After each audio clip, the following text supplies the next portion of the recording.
आलमी जरीदे फोर्ब्स ने 1 अक्टूबर सन 2025 तक की अरबोपतियों की ताज़ा फहरिस्त जारी की है, जिसके मुताबिक दुनिया के 10 अमीर तरीन अफराद की मजमूई दौलत बढ़कर $2.3 ट्रिलियन तक जा पहुँची है।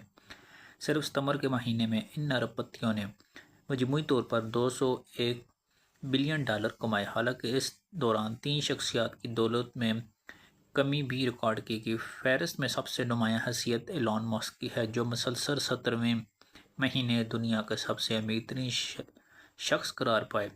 इनकी दौलत तकरीबन $490 अरब से भी बढ़ गई, जिसके बाद वो तारीख में पहले फर्द हैं जो $1 ट्रिलियन की सतह के करीब पहुंचे हैं। इनके बाद ओरियल के बानी लैरी एल्सन हैं, जिनकी दौलत में सबसे ज़्यादा यानी कि $70 अरब से ज़्यादा का इजाफा हुआ है और वो दुनिया के अमीर तरीन शख्स बन गए। इसी दौरान फेसबुक के बानी मार्क ज़करबर्ग की दौलत में मामूली